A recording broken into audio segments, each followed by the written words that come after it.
ನಾಂದಿಯುಳುವರ ವ್ಯಾಸ ಮುನಿಪದ ದ್ವಂದ್ವಕಾರತನಾಗಿ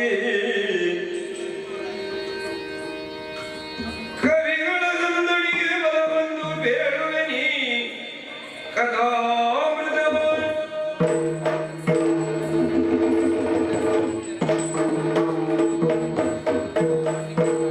ಚಾರು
ಪುಣ್ಯಭೂಮಿ ಈ ವಂಗದೇಶ.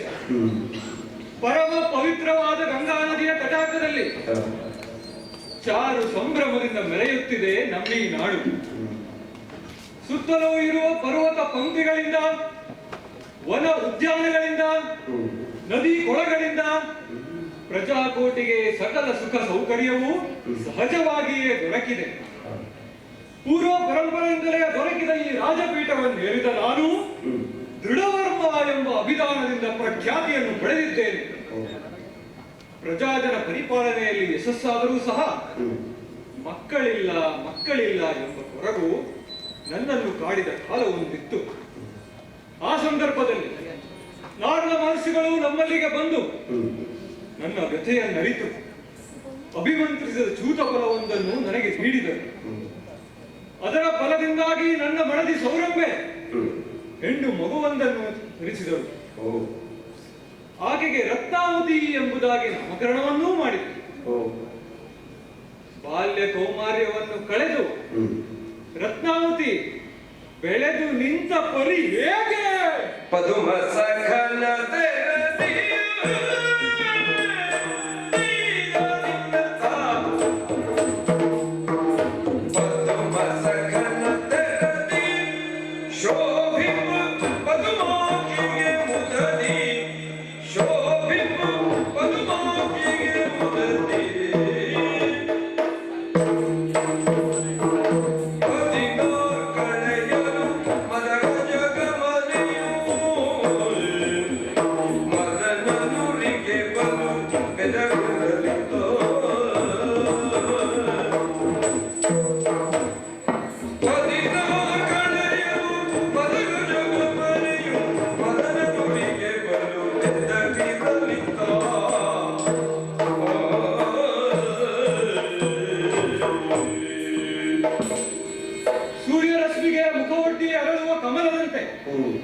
ನನ್ನ ಮಗಳು ರತ್ನಾವತಿ ಬೆಳೆಯುವುದನ್ನು ನೋಡಿ ತಂದೆಯಾಗಿ ನಾನು ಬಹಳ ಆನಂದ ಪಟ್ಟವನು. ಮಗಳು ಈಗ ಪ್ರಾಯಪ್ರಬುದ್ಧಳಾಗಿದ್ದಾಳೆ. ಪ್ರಾಯಕ್ಕೆ ಬಂದ ಮಗಳಿಗೆ ಅನುರೂಪನಾದ ವರನನ್ನ ಹುಡುಕಿ ಮದುವೆ ಮಾಡಬೇಕಾದದ್ದು ಹೆತ್ತವನಾಗಿ ನನ್ನ ಕರ್ತವ್ಯ. ಅದಕ್ಕಾಗಿಯೇ ಕೌಶಂಬಿಯ ದೊರೆಯಾದ ವತ್ಸಾಖ್ಯನಿಗೆ ರತ್ನಾವತಿಯನ್ನ ಕೊಟ್ಟು ವಿವಾಹ ಮಾಡಬೇಕೆಂದು ನಿಶ್ಚಯಿಸಿದ್ದಾಗಿದೆ. ವಿವಾಹಕ್ಕೆ ಬೇಕಾದ ಸಿದ್ಧತೆಗಳನ್ನ ಮಾಡಿಕೊಳ್ಳಬೇಕಲ್ಲ, ಆ ನಿಟ್ಟಿನಲ್ಲಿ ಕಾರ್ಯತತ್ಪರನಾಗುತ್ತೇನೆ.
ಬಿಟ್ಟವನ ಭಾರವನ್ನು ಮನೆಯೇ ಸಹಿಸುತ್ತದೆ. ಪಾಪ ಮನೆ.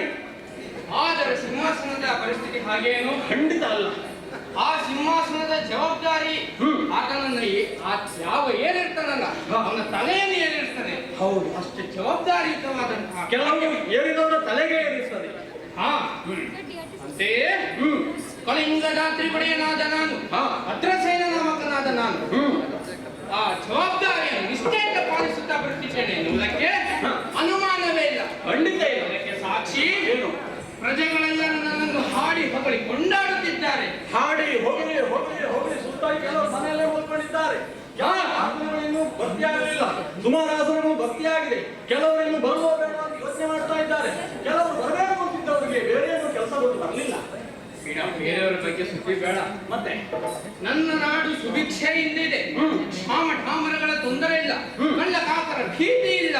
ಹೌದಂತೆ. ಈಗ ಎಲ್ಲೆಲ್ಲ ಡಾಂಬರಂ ಜಾಸ್ತಿ ಇರುವಂತೆ ವೈರಿಗಳು ನನ್ನ ಕಲರ ಕತ್ತಲೆಯಾಗಿ ಕೂಡ ಮಲಗಲಾರರು.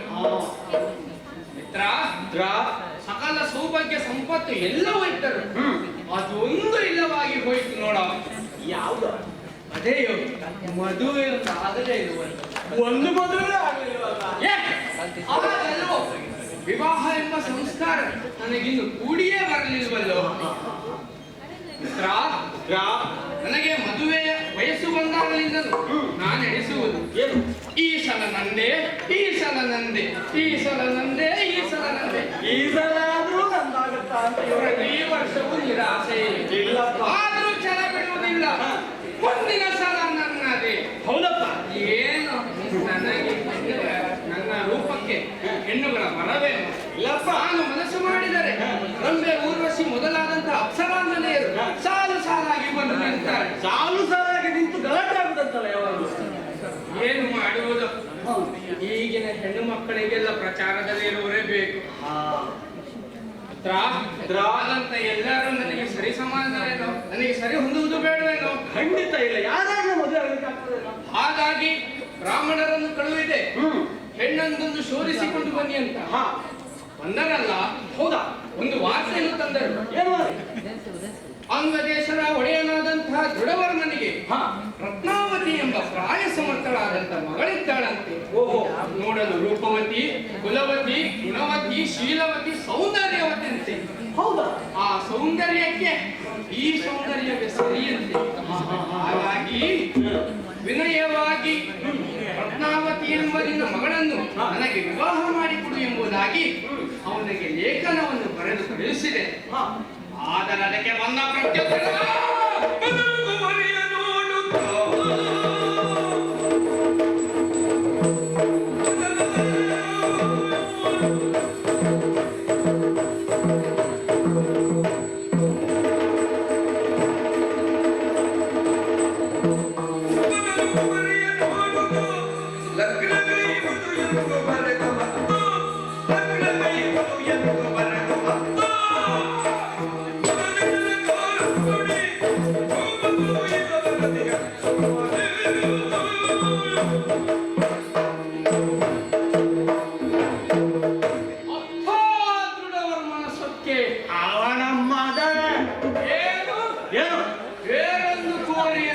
ಮದುವೆಯಾಗಬೇಕು. ಹೌದಂತ? ಸ್ವಲ್ಪ ತಾಳು. ನಿಮ್ಮಂತ ಹುಡುಗಿ ಊರನ್ನೆಲ್ಲ ಕೇಳುವುದೇನು? ಮತ್ತೆ ಬೇರೆ ನೋಡಿ ಮದುವೆ ಹೇಳ್ತಾರೆ. ಹಾಗಲ್ಲ. ಮತ್ತೆ ಮಾಡು, ನೋಡು, ಕೂಡು, ಬಿಡು ಅನ್ನಲಿಕ್ಕೆ ಅವ ಯಾರು? ಇವ ಎಷ್ಟು? ಸಮುದ್ರದ ನೀರಿಗೆ ಯಾರಪ್ಪನಪ್ಪಣೆ? ಯಾವ ಬಣ್ಣದ ನನಗೆ ಬುದ್ಧಿವಾದ ಹೇಳುವಷ್ಟು ದೊಡ್ಡವನ ಇವನು. ಬುದ್ಧಿವಾದ ಹೇಳಿದ್ರೆ ಕೇಳಿಲ್ಲ.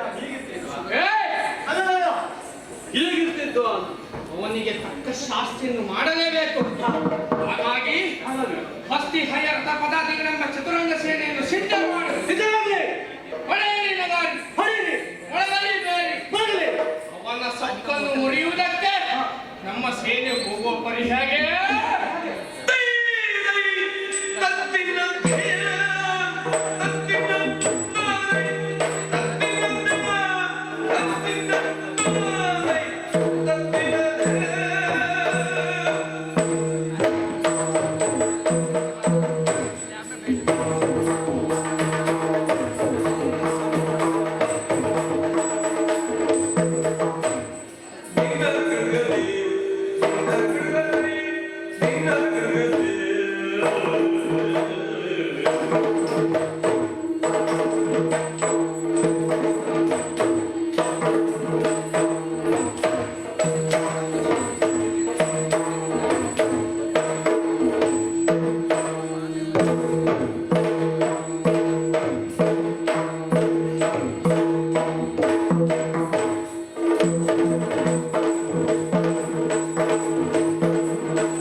ನಿನಗಿಂತ ಹಿರಿಯವನಾಗಿ ನಾನು ತಿಳಿ ಹೇಳಿದ್ದನ್ನು ಕೇಳದೆ ನನ್ನ ಮೇಲೆ ದಂಡೆತ್ತಿ ಬಂದಿದ್ದೀಯ. ಒಳ್ಳೆಯ ಮಾತಿನಿಂದ ಹಿಂದಕ್ಕೆ ತೆರಳಿದರೆ ಬೇಸು, ಇಲ್ಲವಾದರೆ ತಕ್ಕ ಶಾಸ್ತಿ ಮಾಡಬೇಕಾಗಿತ್ತು.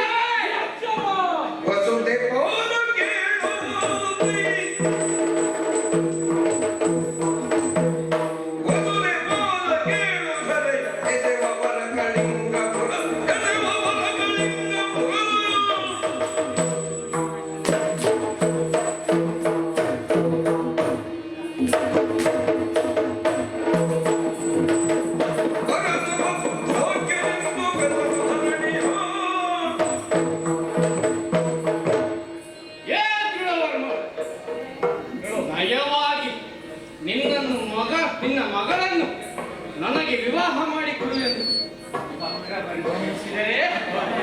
ಅಧಿಕ ವರ್ಷದ ತೋರಿಸ್ತೀಯ. ಬೇರೊಂದು ಹುಡುಗಿಯನ್ನು ನೋಡಿಕೊ ಅಂತ್ಯ. ಎಷ್ಟಾಗ್ತದೆ ಉತ್ತರತನ ಅಲ್ಲವೋ ಅದು ಒಂದು ಆಶಯ. ಆಶೆ ನಿನ್ನ ಆಶೆ ಮಣ್ಣು ಬಿತ್ತು. ಬೆಲ್ಲ ಕೊಡ್ಲಿಕ್ಕಾಗದೆ ಇದ್ರು ಬೆಲ್ಲದಂತ ಮಾತನಾಡ್ಬೇಕಂತ. ನಿನಗೇನ್ ಕಡಿಮೆ? ಸುರಸುಂದರಾಂಗ ಕುಣಿತ ಬಿಡಿತೆಲ್ಲ ಬಾರಿ ಉಂಟು, ನನಗೆಲ್ಲ ಗೊತ್ತುಂಟು. ನಿನಗೆ ಒಂದು ಒಳ್ಳೆ ವಧು ಸಿಕ್ಕೇ ಸಿಗ್ತಾಳೆ, ಆ ದೃಷ್ಟಿಯಲ್ಲಿ ಇನ್ನೊಂದು ಕಡೆ ನೋಡುವಂತ ಆಶಯ, ಸದಾಶಯದಿಂದ ಹೇಳಿದ್ದು. ನಿನ್ನ ಉಪದೇಶ ಕೇಳಲಿಕ್ಕೆ ಬಂದವನಲ್ಲ. ನಿನ್ನ ಮಗಳನ್ನು ನಾನು ಮದುವೆಯಾಗಿ ತೀರುವುದು ಏನು ನಿನಗೆ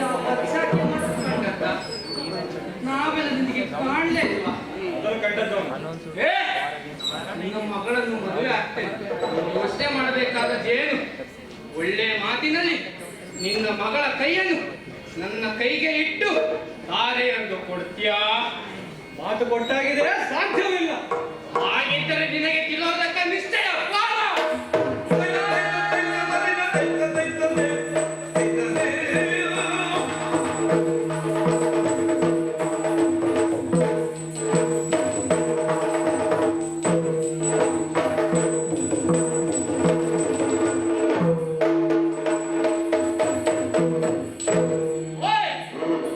ಇವನು ತೋರ್ಪಡಿಸಿದ ಉದ್ಧಟತನಕ್ಕೆ ಇವನನ್ನು ಕೊಂದು ಕೊಳೆಯುತ್ತಿದ್ದೆ. ಆದರೆ ಏನು ಮಾಡುವ? ಹೆಣ್ಣು ಕೊಟ್ಟ ಮಾವ ಕಣ್ಣು ಕೊಟ್ಟ ದೇವರಂತೆ. ಮುಂದೆ ಕನ್ಯಾದಾನ ಮಾಡಲಿಕ್ಕೆ ಇವನೇ ಬೇಕು.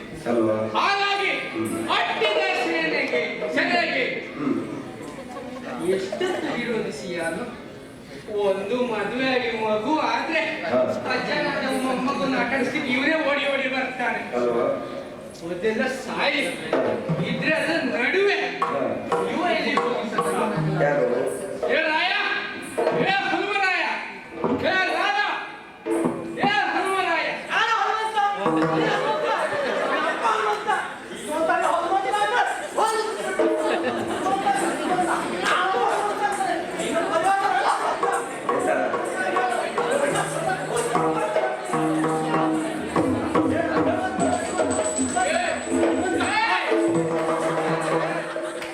ಏನು ನಿನ್ನದು ಗಲಾಟೆ? ಸರಿ ಅಲ್ವಾ? ಮತ್ತೆ ಇಂಥ ವಿಚಾರ ಹೇಳಿದ್ರೆ ಬೇಸರ ಯಾಕೋ? ಹೌದಾ? ಅದು ಬಿಡು. ಅಲ್ಲಿ ಏನ್ ಮಾಡ್ತಿದ್ದೆ ನೀನು? ಯಾಕೆ ಹೋಗಿ ಮರದ ಮೇಲೆ ಕೂತಿದ್ದೆ. ನಿನಗೆ ಯಾರು ಹನುಮ ಅನ್ನಲ್ಲ, ಅವನನ್ನು ಕರೆಸು. ನನಗೆ ಶಾಲ್ ಹೊದಿಸಿ ಸನ್ಮಾನ ಮಾಡಬೇಕು. ಕಾರ್ಯಕ್ರಮ ಯಾವತ್ತು ಇಟ್ಕೊಳ್ಳುವ? ನಿನ್ನ ಮಕ್ಕಳ ಬುದ್ಧಿ. ಯಕ್ಷಗಾನ ಯಾರು ಬೇಕಾದ್ರೂ ಮಾಡಿ, ಹಿಂದೆ ಇವರೇ ಇರಲಿ. ಬೇಡ, ಇದೇ ಮಕ್ಕಳ ಬುದ್ಧಿ ಅಂತ. ನಾನು ಮತ್ತೆ ಮರ ಹತ್ತಿದ್ರೆ ಹನುಮ ಅಂದೆ, ಮಂಗ ಅಂದೆ, ಮತ್ತೆ ಇನ್ನೇನೇ ಹೇಳ್ತಾರೆ. ಅಲ್ಲ ಪುಣ್ಯಾತ್ಮ, ಮರ ಹತ್ತಿದ್ ಯಾಕೆ ಅಂತ ಕೇಳು. ಯಾಕಪ್ಪ? ಯುದ್ಧ ಆಗ್ತಿತ್ತಲ್ಲ. ಹೌದು, ಯುದ್ಧ. ಹೌದು. ನಿನಗೆ ಅವ್ರು ಹೊಡಿತಾ ಇದ್ರು. ಹಾಗೆ ಗರುಡವರ್ಮ ಓಡ್ ಬಂದಲ್ಲ, ಅವನ ಕಡೆಯವರೆಲ್ಲ ನನ್ನ ಓಡ್ಕೊಂಡು ಬಂದ್ಬಿಟ್ರು. ನನ್ನಲ್ಲಿ ಆಯುಧ ಇರಲಿಲ್ಲ. ಏನ್ ಮಾಡುದು? ಕೆಳದಲ್ಲಿ ಒಂದು ಮರ ಕೊಂಡು ಬಿದ್ದಿತ್ತು. ಹೀಗೆ ಎತ್ಕೊಂಡು ನಿಮ್ಮ ಧರ್ಮ ಯಾವುದು ಅಂತ ಕೇಳು. ಸುಮಾರು ಜನಕ್ಕೆ ಹೌದಾ? ಆಮೇಲೆ ಬಂದು ನೋಡು, ಅವರು ಬಿಡ್ಲಿಲ್ಲ. ಅವರು ನನ್ನ ಕೈಯಿಂದ ಕರ್ಕೊಂಡು ಹೊಡಿಲಿಕ್ಕೆ ಬಂದ್ರು. ಆವಾಗ ಓಡಿ ಹೋಗಿ ಮರ ಮೇಲೆ ಹತ್ಕೊಂಡು. ಯಾಕೆ ಹೇಳು? ಯಾಕೆ ನಿನಗೆ ಅವ್ರು ಹೊಡಿತಾ ಇದ್ರ? ಅವ್ರು ನಿನ್ ಹೊಡಿತಾ ಇದ್ರ? ನಿನಗೆ ಅವ್ರು ಹೊಡಿತಾ ಇದ್ರ? ಅವ್ರು ನಿನ್ ಹೊಡಿತಾ ಇದ್ರ? ಇದನ್ನು ಸ್ವಲ್ಪ ತಿರುಗಿಸಿ ಹೇಳ್ತೇನೆ. ನಿನಗೆ ನಾನು ಬಾರಿಸ್ತೇನೆ, ನಾನು ನಿನಗೆ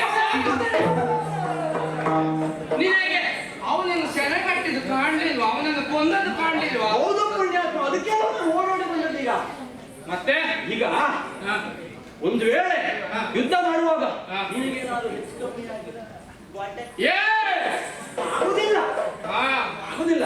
ಭದ್ರಸೇನ ನಾಮಕನಾದು ಪ್ರಾಣವನ್ನು ಭದ್ರವಾಗಿ ಕಾಪಿಟ್ಟುಕೊಂಡು ಬಂದವನು. ಹೌದಾ? ಅಷ್ಟೆಲ್ಲ ಸುಲಭದಲ್ಲಿ ಸಾಯುವುದಿಲ್ಲ. ಸುಲಭದಲ್ಲಿ ಸಾಯಲಿಕ್ಕೆ ಪಾಪಿ ಚಿರಾಯುವಲ್ಲ. ಏ! ನಿನ್ನನ್ನು ಕೊಟ್ಟು ಸುಳ್ಳು ಮಾಡ್ತೇನೆ. ಏ! ಪ್ರಾಣವನ್ನು ಭದ್ರವಾಗಿ ಕಾಪಿಟ್ಟುಕೊಳ್ಳಬಲ್ಲೆ, ಎದುರಾಳಿಯನ್ನು ಭದ್ರಕಾಳಿ ಅಂತ ಕರೆಯಬಲ್ಲೆ. ಅದು ಹೌದಾ? ಅದು ಹೌದಾ? ಈಗ ನೀನು ಮಾಡಿದ ದಾಳಿ, ಹಾ. ಈ ದೃಢವರ್ಮನ ಪಾಪಿ ಸ್ಥಾನದ ಮೇಲೆ ನೀನು ಮಾಡಿದ ದಾಳಿ, ಹಾ. ಅದಕ್ಕೆ ಒಂದು ಶೀರ್ಷಿಕೆ ಉಂಟು. ಏನು ಗೊತ್ತಾ? ಸಿಂಧೂರ ಶಸ್ತ್ರಕ್ರಿಯೆ. ಏ! ಏನು? ಸಿಂಧೂರ ಶಸ್ತ್ರಕ್ರಿಯೆ ಏನು? ಯಾಕೆ ಹೇಳು? ನೀನು ರತ್ನಾವತಿಯನ್ನು ಮದುವೆಯಾಗಿ ಅವಳ ಸಿಂಧೂರ ಇಡ್ಲಿಕ್ಕೆ ಬಂದವನಲ್ವಾ, ಅದಕ್ಕಾಗಿ ದಾಳಿ ಮಾಡಿದ್ದಲ್ವಾ? ಹಾಗಾಗಿ ಆಹಾ, ಇನ್ನೊಂದು ಶೀರ್ಷಿಕೆಗೆ ನಿನ್ನ ಮಂಡೆಗೆ ಒಂದು ಕೊಡ್ಲೇಬೇಕು. ಕಾರಣ ಕೊಟ್ಟಿದ್ದಾಗ ಏ! ಅದೆಲ್ಲ ಬಿಡು. ಏನು ನಾವು ಇಲ್ಲಿ ಬಂದದ್ದು ಏನಿತ್ತು? ಯಾಕೆ? ದೃಢವರ್ಮನ ಸರ ಹಿಡಿಲಿಕ್ಕಲ್ವಾ? ಹಿಡಿದಾಯ್ತಲ್ಲ, ಹೋಗು. ಏ! ಮಾರಾಯ, ಯಾವ ಊರಿನ ಹತ್ತಿರಗೆ ಆಂಜನೇಯ ಮಾರಾಯ. ಯಾಕೆ? ಆಯ್ತಲ್ಲ ಕೆಲಸ. ಇಂಥ ಗಡಿ ಬಿಡಿ. ಹೌದೇನೋ? ಅಂಗ ದೇಶವನ್ನು ಕಬಳಿಸುವುದೇ ನಮ್ಮ ಉದ್ದೇಶವಾಗಿತ್ತೇನೋ? ಅದಕ್ಕೇನು ನಾವು ಬಂದದ್ದು? ಮುಖ್ಯ ಕಾರ್ಯ ಅದಲ್ಲೂ ಮತ್ತೆ ನಮಗೆ ಬೇಕಾದ ಕನ್ಯಾರತ್ನ. ಹೌದಾ? ಆ ರತ್ನಾವತಿಯನ್ನು ಶೋಧಿಸಿಕೊಂಡು ಬಂದವರಲ್ವೇನೋ? ಓ ಅದ ಅಷ್ಟೇ. ಈಗ ಈಗ ಏನು ಮಾಡುದು? ಅವಳನ್ನು ಹುಡುಕ್ಬೇಕಲ್ಲ. ಅವಳನ್ನು ಈ ರಣರಂಗಲ್ಲಿ ಹುಡುಕಿದ್ರೆ ಸಿಗ್ತಾಳೆ. ಅವಳು ಅರಮನೆಯಲ್ಲಿ ಇರ್ತಾಳೆ. ಹಾಗಿದ್ರೆ ಅಲ್ಲಿಗೆ ಹೋಗುವ.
ರಾಜೀವ ಸಗನತೆ ರಾಜೀವ ಸಗನತೆ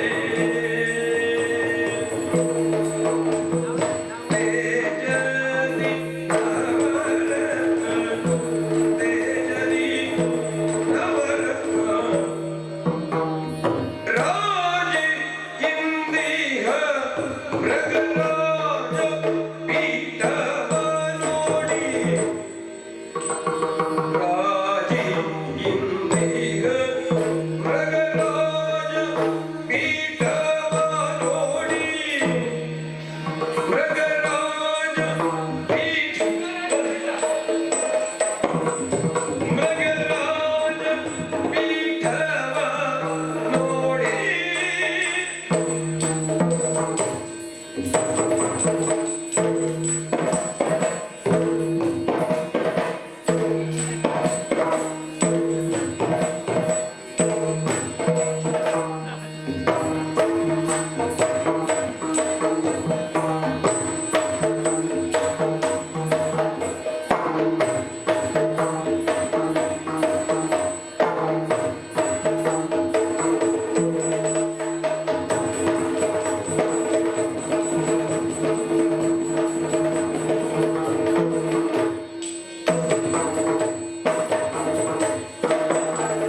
ರಾಜೀವ ಸಕಲತೆ ರಾಜೀವ ರಾಜೀವ ಸಕಲತೆ ತೇಜದಿ ನವರತ್ನ ತೇಜದಿ ನವರತ್ನ ರಾಜಿ ಇಂದಿಹ ಮೃಗರಾಜ ಪೀಠವ ರಾಜ ಪೀಠವ ನೋಡಿ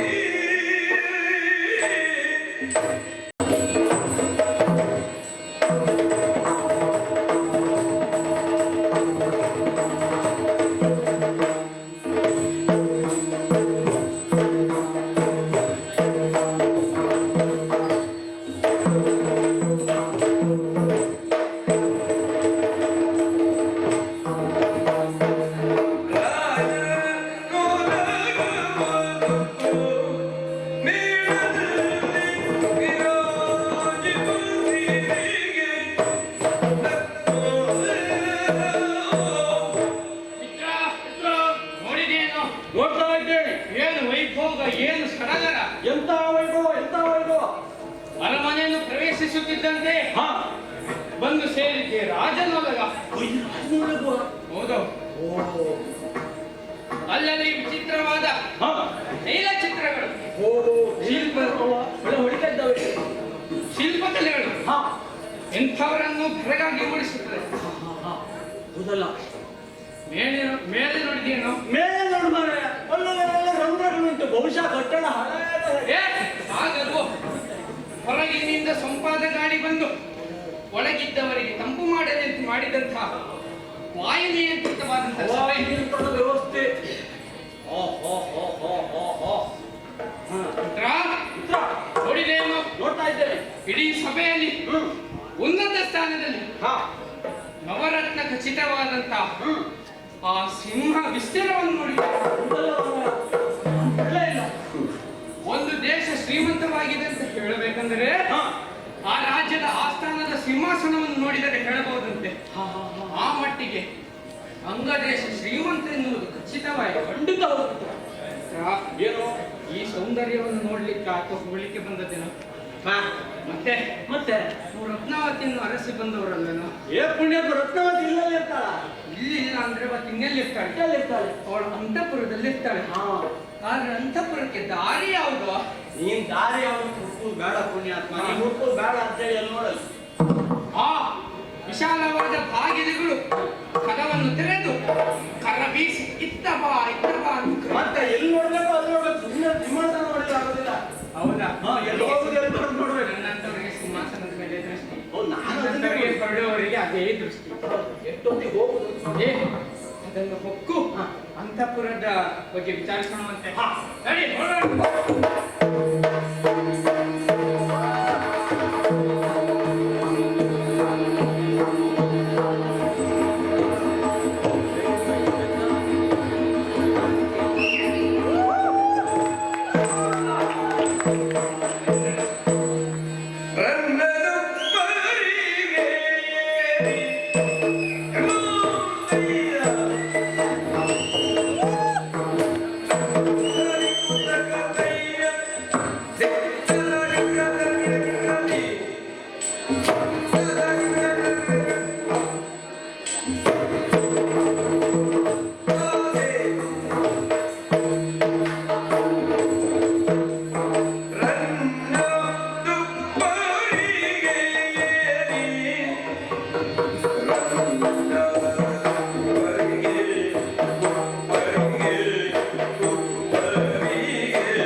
ನನ್ನ ಒಬ್ಬರಿಗೆ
ಉಪ್ಪರಿಗೆ ಇದುವರೆಗೆ ಯಾರು ಹೇಳಲಿಲ್ಲ. ಯಾಕ ಅಷ್ಟು ನಿಧಾನವಾಗಿ ಹೇಳ್ತೀನಿ. ಹೌದು ಆ ತುಪ್ಪರಿಗೆ ಏರುತ್ತಾ ಏರುತ್ತಾ ಆಯಾಸ ಆಗೋದು ಗೊತ್ತೇ ಇಲ್ಲ. ಆಯಾಸ ಆಗಲ್ಲ, ಬೆವರೆಲ್ಲ ಫುಲ್ ಇಳಿದು ಓಲಕವನ್ನು ಪ್ರವೇಶಿಸಿದಾಗ ಎಷ್ಟು ಆಯಾಸವಾಯಿತು, ಆದ್ರೆ ಈ ಉಪ್ಪರಿಗೆ ಏರುವಾಗ ಆಯಾಸ ಆಗಲಿಲ್ಲ. ಯಾಕೆ ಹೇಳು? ಆಗ ಬಂದದ್ದು ಹೊರಗೆ ಬಿಸಿಲಿನ ಅದಕ್ಕೆ ಎಲ್ಲ ತಂಪು ಆಗಿಲ್ಲ. ಅದಕ್ಕೆ ಇರಬೇಕು. ಏರಿದ್ದು ಹಾಗೆ ಹಾಗೆ 3 ಹೆಜ್ಜೆ ಪುಟ, 2 ಹೆಜ್ಜೆ ಪುಟ, ಆ, 3 ಹೆಜ್ಜೆ ಪುಟ, 2 ಹೆಜ್ಜೆ ಪುಟ. ಏ, ಯಾಕಂತ ಅರ್ಥ ಮಾಡಿದೆ? ಯಾಕೆ? ಬರೀ ರಾಜನ ಓಲಗದಲ್ಲಿ ಮಾತ್ರ ಚಿತ್ರ ವಿಚಿತ್ರ ಶಿಲ್ಪಗಳು ಇದ್ದದಂತ ಮಾಡಿದ್ದೇನೋ. ಮತ್ತೆ ಅಲ್ಲಲ್ಲಿ ನೋಡು, ಇಲ್ಲಿನಲ್ಲೂ ಸಣ್ಣ ಸಣ್ಣ ಕೆತ್ತನೆ ಮೆಟ್ಟಿಲ್ಲ. ಈ ಬದಿಯಲ್ಲೆಲ್ಲ ಎಷ್ಟು ಅಲಂಕಾರಕ್ಕೆ ಎಷ್ಟು ಖರ್ಚು ಮಾಡಿದ್ದಾರೆ ನೋಡು. ನೋಡ ಎಲ್ಲ ಬೇಕಿತ್ತ? ವಿನ್ಯಾಸವನ್ನು ನೋಡುತ್ತಾ ಅದನ್ನು ವೀಕ್ಷಿಸುತ್ತಾ ಆಸ್ವಾದಿಸುತ್ತಾ ಇದೆಲ್ಲ ಮಾಡದೇ ಇದ್ರೆ ಇನ್ನೊಂದು ಸ್ವಲ್ಪ ಬೇಗ ಮೇಲೆ ಹತ್ತಿರಲಿಲ್ಲ ನಾವು. ಆದ್ರೆ ಆಯಾಸ ಆಯಿತು. ಈಗ ಆಯಾಸವಾಯಿತು ನೋಡು. ಆಯಾಸ ಆಗಿದ್ದು ಹೌದು, ಗೊತ್ತೇ ಆಗಲಿಲ್ಲ. ನೋಡು, ಆಯಾಸವಾದರೂ ಬೆವರು ಬರಲೇ ಇಲ್ಲ. ಬರಲಿಲ್ಲ. ಮೈಯೆಲ್ಲ ನೀರು ಬಂದಲ್ಲ ಇಷ್ಟಿದೆ. ಇದೆಲ್ಲ ಹೌದು, ಇದೆ ನೋಡು. ಏ, ಆಗಲೂ ಬೆವರು ನುಡಿತು, ಆದ್ರೆ ಜಾರದ ಅವಕಾಶವೇ ಆಗಲಿಲ್ಲ. ಯಾಕೆ ಹೇಳು? ಯಾಕೆ? ವಾಯು ನಿಯಂತ್ರಿತವಾದ ಸಭೆಯನ್ನು ಹವಾ ನಿಯಂತ್ರಣ ಎಲ್ಲ ಹಾಳು ಮಾಡಿ ಆಗಿದೆ. ಒಳ್ಳೆಯದಕ್ಕೆ ಅದು ಬಿಡು. ನಿನಗೆ ನಾವು ಹರಿಸುತ್ತಾ ಬಂದದ್ದು ಉಪ್ಪರಿಗೆಯನ್ನು ಏರಿ ಅರ್ಥಪೂರ್ಣವನ್ನು ಸೇರಿದ್ವಿ. ಆದ್ರೆ ಇದು ರತ್ನಾವತಿ ಕಾಣಿಸ್ತಾ ಇದೆ ನಿನಗೆ. ನೋಡು ನೋಡಿ, ನೋಡಿ, ನೋಡು ನೋಡು ನೋಡು.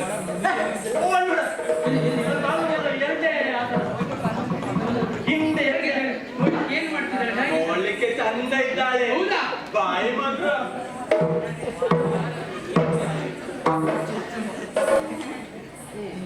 ಸರಿ ಇಲ್ಲ. ಕಣಿಸದ ಇದ್ದಕ್ಕಲ್ಲ ನಮ್ಮ ನೋಡಿ. ರತ್ನಾವತಿ ಯಾರು, ಅರಮನೆ ದಾಸಿ ಯಾರು ಅಂತ ಗೊತ್ತಾಗುದಿಲ್ಲ. ಓ, ಅರಮನೆ ದಾಸಿ ಇದು. ಮತ್ತೆ ಇನ್ನೇನು ಬಾಯಿ ಬಿಡದೆ ರಕ್ತ ಹೋಗ್ತಿರ್ತಾಳಲ್ಲ.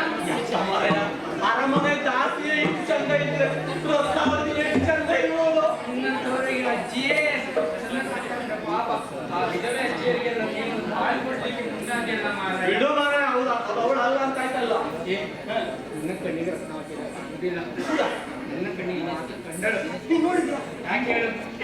ನನ್ನ ಕಣ್ಣು ಹತ್ತಿರ ಕಣ್ಣಿನ ಹಾಗೆ. ನೀನು ಬಲೆ ಪುಂಡ ನನ್ಗೊತ್ತು.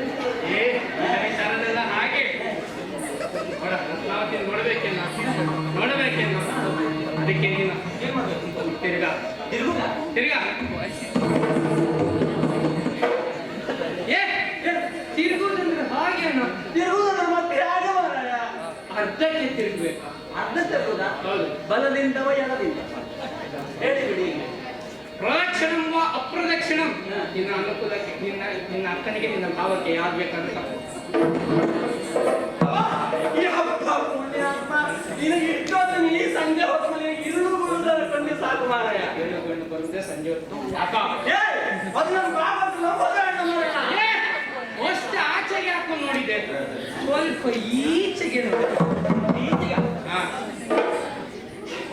ಏ, ಇವ್ರು ಸ್ತ್ರೀವೇಷ ಮಾಡಿದ ರತ್ನಾವತಿಗಿಂತ ಚಂದ ಆಗುದು ಹೌದು, ಆದ್ರೆ ಇವತ್ತು ಮಾಡ್ಲಿಲ್ಲ. ಮತ್ತೆ ಆಗೋಣ ಮಾರಾಯ. ಏ, ಆಚೆಗೊಂದು ಈಚೆಗೊಂದು ಮುಂದೆ ನೋಡ. ಏ ಪುಣ್ಯಾತ್ಮ, ಒಮ್ಮೆ ಮುಂದೆ ನೋಡು, ಒಮ್ಮೆ ಹಿಂದೆ ನೋಡು.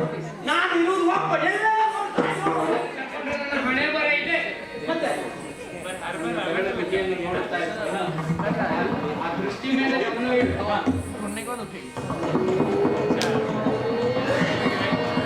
ಅಲ್ಲಿ ನೋಡಿದ್ದೇನ ರತ್ನಾವತಿ ಏನು ಮಾಡ್ತಿದ್ದಾರೆ?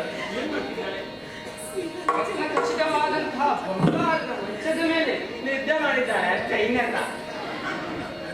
ಏನ್ ಮಾಡಿದ್ರು? ಹೌದಾ? ನೋಡಿ ಹೇಗೆ ಮಲಗಿದ್ದಾಳೆ. ಹೇಗೆ ಮಲಗಿದ್ದಾರೆ? ಹೂ ಮಲಗಿದ್ದಾಗೆ ಇದ್ದಾಳೆ. ಮತ್ತೆ ಎಂತದ? ಅವಳ ಚಂದವನ್ನು ಇನ್ನು ಹತ್ತಿರದಿಂದ ನೋಡಬೇಕೆಂದು ಅಪೇಕ್ಷೆ ಆಗ್ತದೆ. ನೀನೇ ಬೇಕಂದ್ರೆ ಮತ್ತೆ ಮಾಡ್ಲೇಬೇಕು. ಬಂದಾಗ್ತದೆ ನೋಟಿಗೆ. ಬಾ.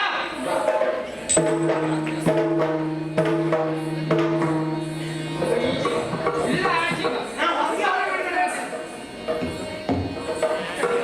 ಇಲ್ಲೇ ನಿಲ್ಲು, ಇಲ್ಲೇ ನಿಲ್ಲುದಾ?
ಮದಗಜಯಾನೆ 3 ವರ್ಷ ಬಿಟ್ಟು ಈಗೆಲ್ಲ ಆಯ್ತಾ ಮದಗಜಯಾನೆ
ಸ್ವಲ್ಪ ಏನನ್ನು ಉಸಿರಲು ಹೋಗಿ ನಾನು ನೋಡ್ತೇನೆ ಅಂದಿಲ್ಲ. ಹಾ. ನೋಡುವಾಗ ಏ, ಅವರ ರೂಪ ಲಾವಣ್ಯವನ್ನು ನೋಡಿದರೆ ಮಲಗಿದ್ದವನು ಕುಳಿತು ನೋಡ್ತಾನೆ, ಕುಳಿತವನು ನಿತ್ತು ನೋಡ್ತಾನೆ, ಹಾ ನಿತ್ತವನು ಕುಣಿಲಿಕ್ಕೆ ಪ್ರಾರಂಭ ಮಾಡ್ತಾನೆ. ಮೇಲೆ ಹೋದವ ಏನ್ ಮಾಡ್ತಾನೆ? ಮತ್ತು ಕಳಿಸಿ ನಾನು ನೋಡ್ತೇನೆ. ಏ, ಅವಳ ಸೌಂದರ್ಯವನ್ನು ನೋಡಿ ಕುಣಿದು ಕುಪ್ಪಳಿಸಿದ್ದು. ನಿನಗೆ ಏನೇನೋ ಆಗ್ತಾ ಉಂಟು ಈಗ, ಅದಕ್ಕೆ ಏನೇನೋ ಮಾತಾಡ್ತಾ ಇದ್ದೀನಿ. ಹಾ ಪಕ್ಕದ ಮಾತಾಡು, ಪ್ರಸಂಗದ ಮಾತಾಡು. ಅಧಿಕ ಪ್ರಸಂಗ ನೀನ್ ಮಾಡ್ಬೇಡ, ನಾನು ನೋಡ್ಕೊಂಡು ಹೋಗ್ತೇನೆ. ಏನು ಮುಸರಲ್ಲಿಯೋ, ಎಷ್ಟು ಚಂದ, ಎಷ್ಟು ಚಂದ. ನೀನು ಏನು ಉದ್ರುದು ಬೇಡ, ಇಲ್ಲೇ ಸಮಯ ಆಗಿದೆ, ಬಾ, ಹೋಗು. ಏ, ಅಷ್ಟು ಆತರ ಯಾಕೆ? ಒಮ್ಮೆ ಸರಿಯಾಗಿ ನೋಡು. ಇನ್ನ ಮುಡಿವರೆಗೆ ನೋಡು. ಮುಡಿಯಿಂದ ಅಡಿಯವರೆಗೆ ನೋಡು. ಏನು ಚಂದ, ಏನು ಚಂದ. ಚಂದ, ಚಂದ, ಚಂದ. ಎಷ್ಟು ನೋಡಿದರು ಮತ್ತೆ ನೋಡಬೇಕು. ಮತ್ತೊಮ್ಮೆ ನೋಡಿದರೆ ಇನ್ನೊಮ್ಮೆ ನೋಡಬೇಕು, ಇನ್ನೊಮ್ಮೆ ನೋಡಿದರೆ ಮಗನೊಮ್ಮೆ ನೋಡಬೇಕು, ನೋಡಬೇಕೆಂದು ಕಣ್ಣು ಕಪ್ಪಾಪಿಸುತ್ತೆ. ಅಲ್ಲ ಮಾರಾಯ, ಮುಸ್ಕ್ ಹಾಕೊಂಡು ಮಲಗಿದವ್ರು ನೋಡಿ ಇಷ್ಟು ಮಾಡ್ತಿ. ಇನ್ನೇ ನಾನು ಮುಸ್ಕ್ ತಕೊಂಡು ಮಲ್ಕೊಂಡಿದ್ದೆ, ನೀನು ಏನು ಆಗಲೂ ಇವಳನ್ನು ವರ್ಣಿಸಲು ನನಗೆ ಶಬ್ದವೇ ಸಿಕ್ತಿಲ್ವೋ. ಏನಂತ ವರ್ಣಿಸಲು, ಎಲ್ಲಿಂದ ವರ್ಣಿಸಲು, ಎಲ್ಲಿಂದ ವರ್ಣಿಸಲು, ಅಲ್ಲಿಂದ ವರ್ಣಿಸಲು, ಎಲ್ಲಿಂದ ವರ್ಣಿಸಲು. ಎಲ್ಲಿಂದಾರು ಪ್ರಾರಂಭ ಮಾಡೋ ಮಾರ, ಬೇಗ ಮುಗಿಸು ಅಂತ. ಸರ್ವೇಂದ್ರಿಯಾಣಂ ಶಿರಪ್ರಧಾನಂ, ಶಿರದಿಂದನೇ ಪ್ರಾರಂಭ ಮಾಡುತ್ತೇವೆ. ಕವು ಉತ್ತರೆಯನ್ನು ಸಿಕ್ಕಿ ಹಾಕಿಕೊಂಡಿದ್ದಾಳೆ. ಉತ್ತರೆ ನಿಧಾನವಾಗಿ ಜಾರಿದಾಗ ಕಾರ್ಮೋಡದ ಸೆರೆಯಲ್ಲಿ ಅಡಗಿರುವಂತ ಚಂದಿರ ಸೆರೆಯಿಂದ ತೆರೆದಾಗ ಹೇಗೆ ಕಂಗೊಳಿಸುತ್ತಾನೋ ಬೆಳದಿಂಗಳಂತಹ ಇವಳದ್ದು ಹುಣ್ಣಿಮೆ ಅಲ್ವೇನು? ಹೌದಾ? ಆದ್ರೂ ಆಕಾಶದಲ್ಲಿ ಚಂದ್ರ ಕಾಣ್ತಿಲ್ಲ. ಅಮಾವಾಸ್ಯೆನಾಯ್ತು. ಮತ್ತೆ ನಮ್ಮ ಪುಣ್ಯಾತ್ಮ ಅದಲ್ಲ. ಅಲ್ಲ, ಅಲ್ಲಿ ಜನರು ಎಲ್ಲೋ ಅದೇ ಆ ಉಡು ಸೇನೆಯ ಅಧಿಪತಿ ಆನವನ್ನು ತ್ಯಜಿಸಿ ಇವರ ಹಣೆಯಲ್ಲಿ ಸ್ಥಿರವಾಗಿದ್ದಾನೆ.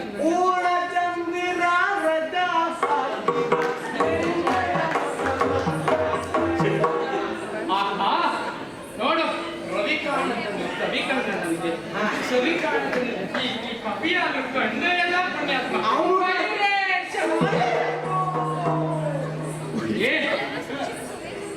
ಅವಳ ಹಣೆ ಎನ್ನುವುದು ಅರ್ಧ ಚಂದ್ರಾಕೃತಿಯ ಮನೆ ಅಲ್ಲ, ವಿಶಾಲವಾದ ಬಂಗಾರದ ಮನೆ.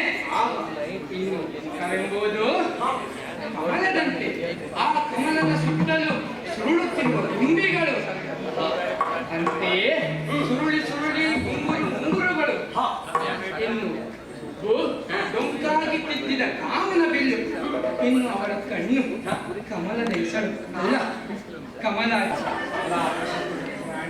ಎಂತ ಮಾಡು ಮರ ಹವಾನಿ ಅಂತ ಹೆಚ್ಚಾಗಿ ಕೇಳಿಲ್ಲ. ಆಗಲೋ ಎಲ್ಲ ಹೂವಿನ ರಾಶಿ ಅವಳ ಕಣ್ಣಲ್ಲಿ ಅಡಕವಾಗಿದೆ. ಹಾಗೆ ಇನ್ನು ಮೂಗು ಸಂಪಿಗೆ. ಅದೇ ನೋಡು, ನಾನು ಅವಾಗಿಂದ ವಾಸನೆ ಬರ್ತಾ ಉಂಟು. ಪ್ರಾರದ ಕರ್ಮ ವಾಸನೆ ಎಲ್ಲವೂ ಸುವಾಸನೆ, ಹೂ ಸುವಾಸನೆ. ನಾನು ಅದೇ ಹೇಳಿದ್ದು, ಪರಿಮಳ. ಪರಿಮಳವೇ. ಇನ್ನು ಅವಳ ತುಟಿ ಮಧ್ಯದಲ್ಲಿ ಸೀಳಿ ಬಿಟ್ಟ ತೊಂಡೆ ಹಣ್ಣಿನಾಗಿ. ತೊಂಡೆ ಹಣ್ಣ ಒಳ್ಳೆಯ ಕಾಯಿ ಉಂಟ ನೋಡು. ನನ್ನ ತೊಂಡೆಕಾಯಿ ಪಲ್ಯ ಅಂದ್ರೆ ಭಾರಿ ಇಷ್ಟ. ಏ ಸೋಕ್ರ, ದಿನ ಬಿಡಿ ತಿನ್ನುವುದ್ರಲ್ಲಿ ಸಾಹಿತ್ಯ. ತೊಂಡೆ ಹಣ್ಣು ಆಗಲೂ ಆ ತೊಂಡೆಯ ಹಣ್ಣಿನ ವರ್ಣದಂತೆ ಅವಳ ತುಟಿ ಅಷ್ಟು ಕೆಂಪಾದದ್ದು. ಹಾಗೆ ಇನ್ನು ಹಲ್ಲುಗಳು ದಾಳಿಂಬೆ ಬೀಜವನ್ನು ಹಾಲಿನಲ್ಲಿ ಪೋಣಿಸಿದರೆ ಹೇಗೆ ಕಾಣುತ್ತದೆ ಹಾಗೆ ಸುಧರ್ತಿ, ಕಂಬು ಕಂಟಿನಿ, ಕುಂಭ ಕುಚೆ, ಕುಂಬನಿ ತಂಬಿನಿ, ಸಿಂಹ ಕಟ್ಟಿ. ಇನ್ನು ಕರೆಯದಾಗಿ ಹೇಳುವುದೆಂದರೆ ಅವಳ ಕೇಶರಾಶಿಯನ್ನು ನೋಡಿದ್ಯಲ್ಲ, ನೋಡ್ಲಿಲ್ಲ. ಹುಟ್ಟದ ಕೇಶರಾಶಿ ಜಡೆ ಹೆಣಿದಿದ್ದಾನೆ. ಅದು ಜಡೆಯ ಮತ್ತೆ ಅಲ್ಲ, ನಾಗರ ಹೆಡೆ.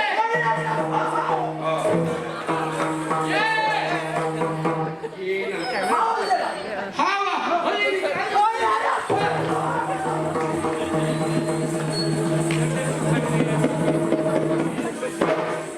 ಏನು ನಿನ್ನದು ರಗಳೆ? ಯಾವ್ದಾದ್ರು ಹಾವಿನ ಸುದ್ದಿ ಉಂಟ? ಇಲ್ಲಿ ಬೇಕಾದ್ರೆ ಯಾರಿಗೆ ಬೇಕಾದ್ರೆ ಕೇಳು, ಯಾರಿಗೆ ಬೇಕಾದ್ರೆ ಹಾವೊಂದು ಭಯ ಗೊತ್ತಲ್ಲ. ಹಾವಂದ್ರೆ ಎಲ್ಲರಿಗೂ ಭಯವಿರ್ತದೆ. ಹಾವು ಎಲ್ಲರಿಗೂ ಉಪದ್ರ ಕೊಡುವುದಿಲ್ಲ. ಯಾರಿಗೆ ಅದಕ್ಕೆ ತೊಂದರೆ ಕೊಡ್ತಾರೋ ಅವ್ರಿಗೆ ಮಾತ್ರ ಉಪದ್ರ ಕೊಡುದು. ಹಾಗಂತ ಇದು ನಾಗನನ್ನು ಆರಾಧಿಸುವಂತ ಕ್ಷೇತ್ರ. ಅಪಹಾಸ್ಯ ಮಾಡಬೇಡ, ಇರ್ಲಿ ಅಪಾಸ್ಯ ಎಲ್ಲ ಪುಣ್ಯಾತ್ಮ ಜೀವ ಇರ್ಲಿ. ನಾವೆಲ್ಲವೂ ಮತ್ತೆ ದೇವತೆ ಅವರ ಜಡೆಗೆ ಭ್ರಮೆ ಕೊಟ್ಟದ್ದು. ಜಡ ನಾನು ಇಷ್ಟ ಹಾಕಿಲ್ಲ ಮಾರ. ಜಡೆ ಅಂತ ನೀನೆಲ್ಲ ಹಾಕ್ತಿದ್ಯಲ್ಲ, ಕೇಳಿಸ್ಕೊಳ್ತಿದ್ಯಲ್ಲ, ಹೋಗ್ತಿದ್ದೆ ಇಲ್ಲಿದ್ದವರೆಲ್ಲ ಕುಳಿತಿದ್ರನ್ನು ಹೋಗ್ತಿದ್ರು. ಅವರ ವರ್ಣ ವಿನ್ಯಾಸವಾಗಿ ಅವಳನ್ನು ವರ್ಣಿಸಿದ್ದು. ಬರುವಾಗ ನಿಜವಾಗಿಯೂ ಆ ಬ್ರಹ್ಮ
ಬಹಳ ಸಮಯ ತಗೊಂಡು ಪುರುಷೋತ್ತಿನಲ್ಲಿ ಸೃಷ್ಟಿ ಮಾಡಿದ ಕ್ರಮ. ಅವ ಅಷ್ಟು ಸಮಯ ತಗೊಳ್ಳೋದಕ್ಕೆ ನೀನು ಸಮಯ ತಗೊಳ್ಳೋದಿಲ್ಲ. ಸಮಯ ಬೇಡ.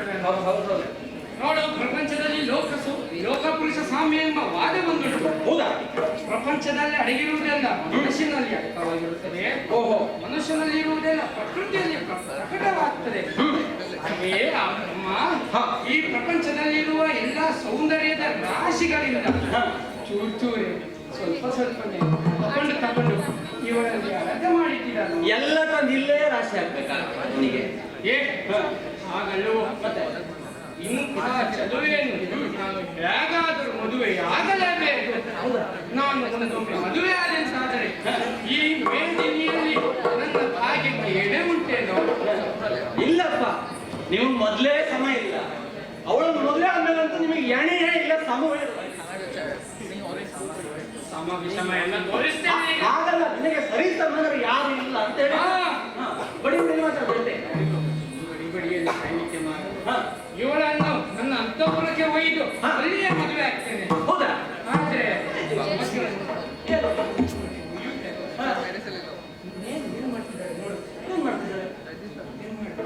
ಎಂತ ಮಾಡ್ತಿದ್ದಾಳ? ಅದಕ್ಕೆ ಯಾಕೆ ಹೇಳ್ತೇನೆ? ಹೋಗಿ, ಹೇ, ಹುಡುಗಿ, ಹೇ, ಅಲ್ಲಿ ಕೊಡು. ಹೋ, ಹೇ, ಹೇ. ಬಾಯ್ ಮುತ್ತು.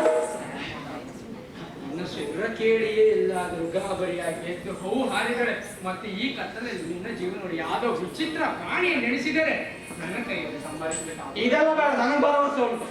ಇಷ್ಟೆಲ್ಲ ಯುದ್ಧ ನಡೆದು ಎಲ್ಲ ನಡೆದ್ರು ಹೇಳಲಿಲ್ಲ, ಇನ್ನು ನಾನು ಸ್ವರ ಕೇಳ್ತಾಳೆ. ಆಗಲ್ಲ, ಜೀವನ ದೊಡ್ಡ ಸತ್ರು ಹೆಣ್ಣು ಹುಡುಗಿ. ಇದ್ರಲ್ಲೂ ಹುಡುಗಿರು ಸುದ್ದಿಗೆ ಹೋಗ್ಬಾರ್ದು. ಮೊಲ್ಕೊಂಡು ಸುದ್ದಿಗಂತ ಹೋಗ್ಬೇಡ. ಖಂಡಿತ ಎದ್ರೆ ಏನು ಪ್ರಮಾದವಾಗುವುದು ಯಾರು ಮಹಾಪಾಪ. ಓ, ಅದಕ್ಕೆ ನಾನು ಹಾಗಾಗಿ ಎಚ್ಚರ ಮಾಡದೆ ಅವರನ್ನು ಒಯ್ಯಬೇಕು. ಹ. ಏನಾದ್ರು ಭಯ ಉಂಟೆ? ಓ, ಹಾಗೆ ಒಯ್ಬೇಕು ಅಂತಾದ್ರೆ ಹೀಗೆ ಮಾಡು. ಹೇಗೆ ಹೇಗೆ ಒಂದು 4 ಬಿದಿರುಗಳ ತರು, ಹಾ ಅದರಲ್ಲಿ 2 ಮತ್ತೆ ಇಟ್ಕೊಂಡು ಒಂದನ್ನು ಹೀಗೆ ಹಾಕು, ಇನ್ನೊಂದನ್ನು ಹೀಗೆ ಹಾಕು, ಉಳಿದ 2 ಅದನ್ನು ತುಂಡು ಮಾಡು. ಹೀಗೆ ಹೀಗೆ ಹೀಗೆ ಹೀಗೆ ಹೀಗೆ ಹೀಗೆ ಹಾಕಿ ಕಟ್ಟು. ಆಮೇಲೆ ಇವಳನ್ನು ಬೇಗ ಮುಗಿಸಿ ಸಾಯಿ ಮಾರೆ. ಎಲ್ಲಾದ್ರೂ ನೋಡು, ನಿಧಾನಕ್ಕಿರ್ಬೇಕು. ಮುಂದೆ ಇಬ್ರು, ಹಿಂದೆ ಇಬ್ರು, ಹೆಣ್ಣು ನೋಡು. ಗೋವಿಂದ ಗೋವಿಂದ ಗೋವಿಂದ ಗೋವಿಂದ. ಏನು ಹೆಣವೇನು ಅವಳು? ಅವನಿಗೆ ಎಚ್ಚರಾಗಲಿಲ್ಲ, ಕರ್ಕೊಂಡು ಹೋಗ್ಬೋದು. ಇನ್ನು ಉಪಾಯ ಕೇಳಿದ್ರೆ ಇಂಥದ್ದೇ ಆಗುವುದು. ಹಾಗಲ್ಲ, ನನ್ನ ಬಳಿ ಒಂದು ಉಪಾಯ ಇದೆ. ಸ್ವರ್ಣ ಪಲ್ಲಂಗದ ಮೇಲೆ ಅಲ್ಲವೇನು? ಅವಳನ್ನು ಪಲ್ಲಂಗ ಸಮೇತವಾಗಿ ಒಯ್ಯಬೇಕು. ಅದು ಹೇಗೆ ಆಗ್ತದ? ಇಲ್ಲಿ ಯಾರಿಗ ನಾನು ಇಟ್ಟಿರುವುದು ಪಲ್ಲಂಗ ಹೊತ್ಕೊಂಡು ಹೋಗ್ಬೋದು. ಹೊತ್ಕೊಂಡು ಹೋಗಿ ಜನ ಬೇಡ. ಮೊನ್ನೆ ನಿನ್ನ ಅಜ್ಜನ ಮೇಲೆ ಹೋದ್ರೆ ಅವಾಗ ನಾಲ್ಕು ಮೇಲೆ ಶುಭ ಆಗಬೇಕು. ಅಜ್ಜನಿಗೆ 8 ಜನ ಮಕ್ಕಳು ಎಲ್ಲ ಬಂದಿದ್ದಾರೆ, ಆಯ್ತಾ?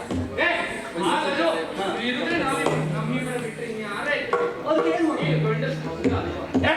ಒಂದು ಕಮ್ಮ ನನಗೆ ಅದೆಲ್ಲ ಬೇಡ. ನನ್ನ ಸತ್ತವ ಅಂತ ಹೇಳ್ತಿದ್ದಾರೆ. ಹೌದಾ? ಹಾಗಿದ್ರೆ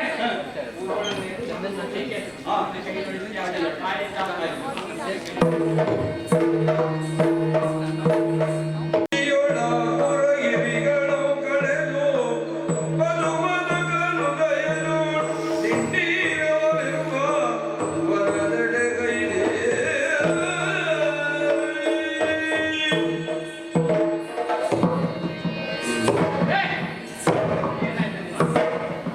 ಬೇಡ ಬೇಡ ಅಂತ ಪಡ್ಕೊಂಡೆ.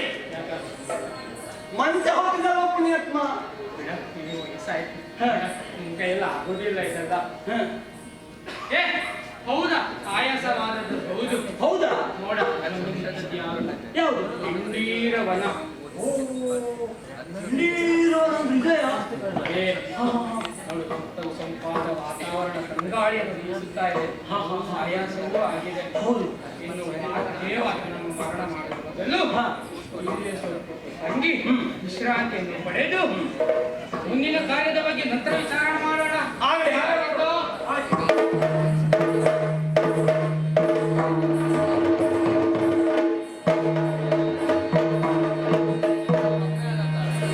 ಇತ್ತ ನಿದ್ದೆಯು ಇತ್ತ ನಿದ್ದೆಯು ತಿಳಿದೆತ್ತೋ.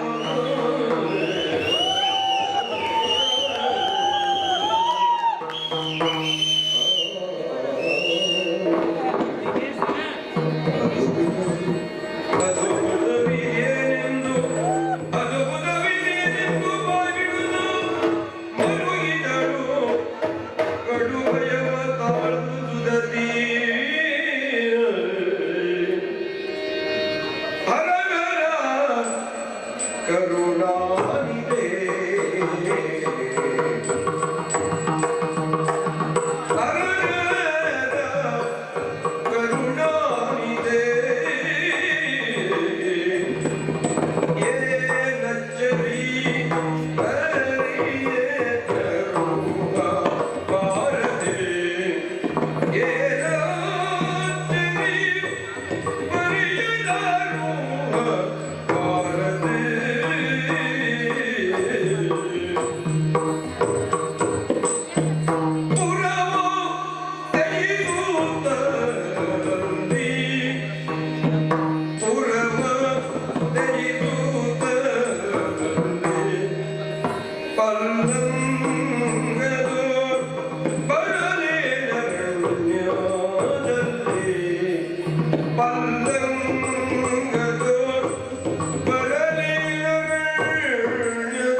ಇದೇನು ಆಶ್ಚರ್ಯ, ನಿನ್ನೆಯ ದಿನ ಅಂಗದೇಶದ ನನ್ನ ಅಂತಃಪುರದಲ್ಲಿ ಹಂಸತುಲಿಕಾಕಲ್ಪದಲ್ಲಿ ನಿದ್ರಿಸುತ್ತಿದ್ದರು. ಇಂದು ಈ ಘೋರ ಅರಣ್ಯಕ್ಕೆ ಬಂದದ್ದಾದರೂ ಹೇಗೆ? ಯಾರು ನಮ್ಮನ್ನು ಕರೆತಂದವರು? ಕಳ್ಳರೇನಾದರೂ ನನ್ನ ಮೈಯ ಮೇಲಿನ ಆಭರಣಗಳ ಆಸೆಯಿಂದ ಇಲ್ಲವಲ್ಲ, ಆಭರಣಗಳೆಲ್ಲ ಹಾಗೆ ಇವೆಯಲ್ಲ. ಆದರೆ ರಾಕ್ಷಸ ಏನಾದರೂ ಇಲ್ಲವಲ್ಲ, ಇಲ್ಲಾರು ಕಾಣುತ್ತಿಲ್ಲ. ಈ ಅರಣ್ಯದಲ್ಲಿ ನಾನು ಒಬ್ಬಳೇ ಇದ್ದೀನಿ. ಯಾರನ್ನ ಕೇಳಲಿ? ಯಾರು ಮುಂಚಿದ್ದ ಹಾಗೆಯೇ ಮಾತ್ರನ್ನೇ ಕೇಳ್ತಾರೆ. ಅಯ್ಯ ಮನೋಜೇಶ, ಯಾರಯ್ಯ ಮನೋಜೇಶ ತನ್ನ ಯಾರಯ್ಯ ಮನೋಜೇಶ ತನ್ನ ಕೂಡಿಗಾರವಿಯೋ ಸಂಪನ್ನ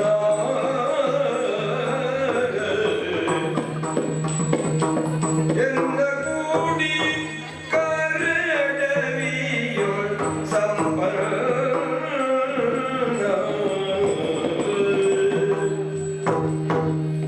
ಕಾರಣವೇ ಇಲ್ಲಿ ಬರಲು ಕಾರಣವೇ ಇಲ್ಲಿ ಬರಲು ಬೇಳು ಬೇಳು ಕಾರುಣ್ಯ ಭಾವವಿನ್ನಿರಲು ಬೇಳು ಕಾರುಣ್ಯ ಭಾವವಿನ್ನಿರಲು ಅಯ್ಯ ಮನೋಜೇಶ, ಓ ತರುಣಿ, ನಿನ್ನನ್ನು ನೋಡಿದರೆ ಒಂದು ರಾಜ್ಯವನ್ನಾಡುವ ದೊರೆಯ ಹಾಗೆ ಕಾಣ್ತಾ ಇದ್ದೀನಿ. ನಿನ್ನೆಯ ದಿನ ಅಂಗದೇಶದ ನನ್ನ ಅಂತಃಪುರದಲ್ಲಿ ಹಂಸತುಲಿಕಾಕಲ್ಪದಲ್ಲಿ ನಿದ್ರಿಸುತ್ತಿದ್ದವರನ್ನು ಯಾರೋ ದುರುಳರು ಈ ಅರಣ್ಯಕ್ಕೆ ಹೊತ್ತು ತಂದಿದ್ದಾರೆ.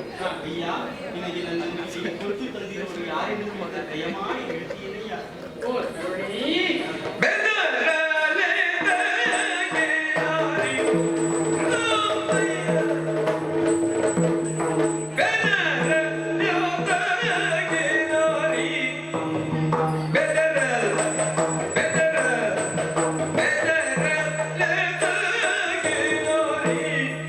ಮಾರನ ಕಠಾರಿ ಮಾರನ ಕಠಾರಿ ಮಾರನ ಕಠಾರಿ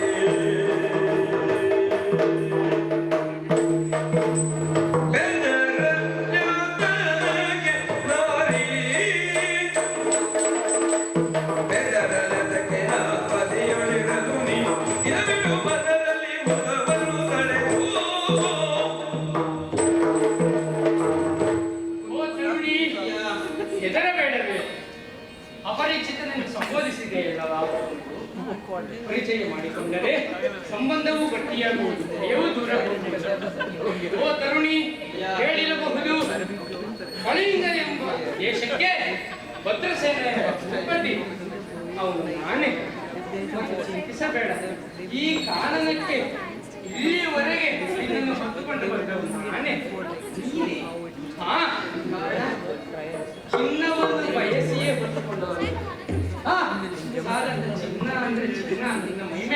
ಚಿನ್ನ ಅಲ್ಲ. ಸ್ವರ್ಣ ಪ್ರಭೆಯಂತೆ ಕಂಗೊಳಿಸುತ್ತಿರುವ ಆ ದಿವಾಕರನೇ ಸ್ತ್ರೀ ರೂಪದಲ್ಲಿ ಬಂದ ಹಾಗಿದೆಯಾ?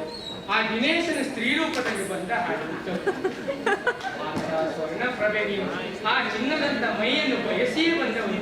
ಓ ತರುಣಿ, ಮದುವೆ ಆಗ್ತೇನೆ, ಕೈ ಹಿಡಿತೇನೆ. ಬಿದದಾರು ಮೊದಲೇ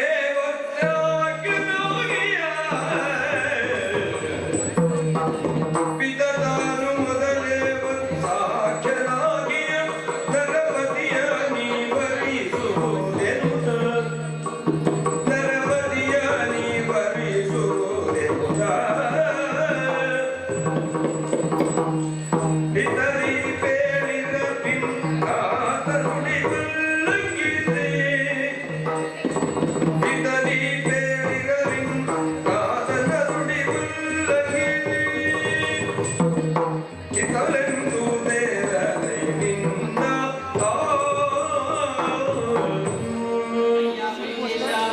ಓ ರತ್ನಾವತಿ, ನಿನ್ನನ್ನು ವಿವಾಹವಾಗಬೇಕು ಅಂತ ಹೇಳ್ತಾ ಇದ್ದೀಯಾ? ಅದೆಂದಿಗೂ ಸಾಧ್ಯವಿಲ್ಲ. ಈಗಾಗಲೇ ನನ್ನ ತಂದೆಯವರು ಶುಂಭೆಯ ದೊರೆಯಾದ ವತ್ಸಾಗಿನ್ಯ ಕೊಟ್ಟು ವಿವಾಹ ಮಾಡಬೇಕೆಂದು ನಿಶ್ಚಯಿಸಿದ್ದಾರೆ. ಹಾಗೆ ನನಗೂ ಆಗ್ರಹಿಸಿದ್ದಾರೆ. ಹಾಗಾಗಿ ವರನ ಸೊತ್ತಾದ ಹೆಣ್ಣು ಹೀಗೆ ಬಯಸುವುದು ನಿನ್ನಂತವರಿಗೆ ತರವಲ್ಲ. ದಯಮಾಡಿ ನನ್ನನ್ನು ಬಿಡಯ್ಯ.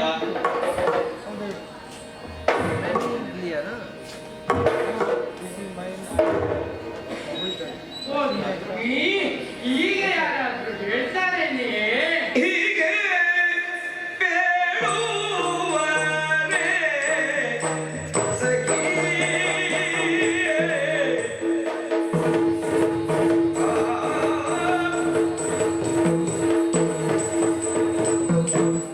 ಹೀಗೆ ಬೇಡುವರೆ ಸಖಿ ಹೀಗೆ ಬೇಡುವರೆ ಬೇಡುವರೆ ಸಖಿ ಚಂದಿರ ಮುಖಿ ಚಂದಿರ ಮುಖಿ ಹೀಗೆ ಬೇಡುವರೆ ಸಖಿ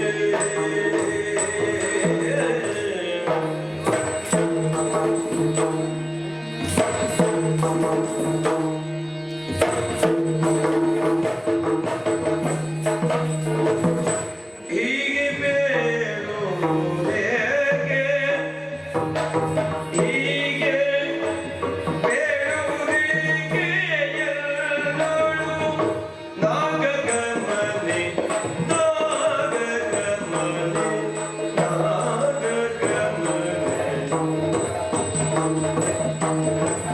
ನಾಗಗಮನೆ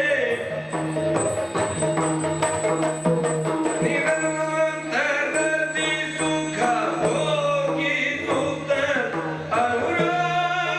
ಅನುರಾಗನಿಯೋದರಿ ಹೋಗಿ ಬೇಡಿಯೇ ದಿನವ ಕಳೆಯದೆ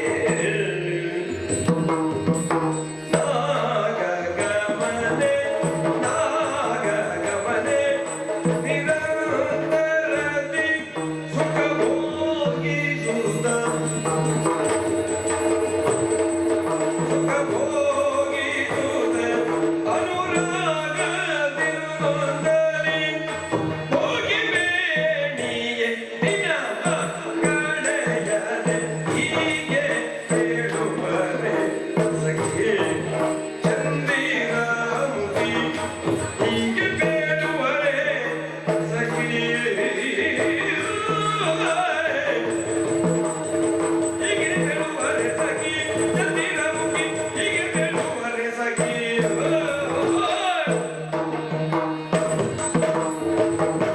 ಓ ಸಖಿ, ಹೀಗೆ ಯಾರಾದ್ರೂ ಮಾತಾಡ್ತಾರೆ?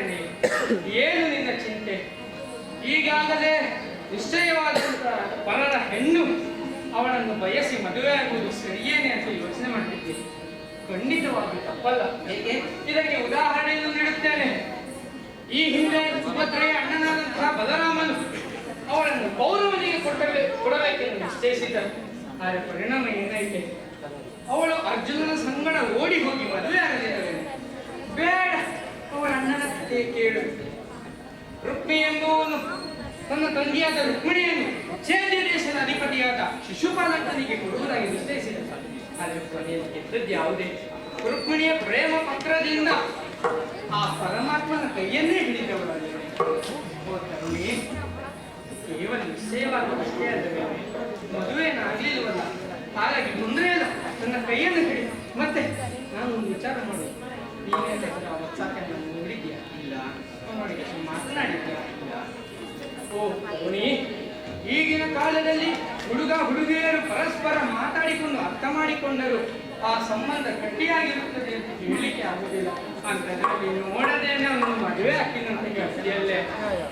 ಹಾಗಾಗಿ ಚಿಂತೆ ಮಾಡಬೇಡ, ನನ್ನ ಕೈಯನ್ನು ಹಿಡಿ, ನನ್ನ ವಾಮಭಾಗವನ್ನು ಏರಿ ನನ್ನ ರಾಜ್ಯವನ್ನು ಸುಖದಿಂದ ಆಳುವಂತೆ. ಹೇಗೆ? ನಿನ್ನನ್ನು ಮದುವೆ ಆಗುವುದಿದ್ದೆ ನಿನ್ನನ್ನು ನೋಡಿದ್ರೆ ನನ್ನ ತಂದೆಯ ಹಾಗೆ ಕಾಣ್ತದೆ. ಯಾರನ್ನು ತಂದೆ ಆಗ್ಲಿಲ್ಲ. ನಿನ್ನನ್ನು ನೋಡಿದ್ರೆ ಅಷ್ಟಾಗಿ ಹಾಗೂ ಕಾಣ್ತೀಯ. ಅಣ್ಣನ ಹಾಗೆ. ನಮಸ್ಕಾರ.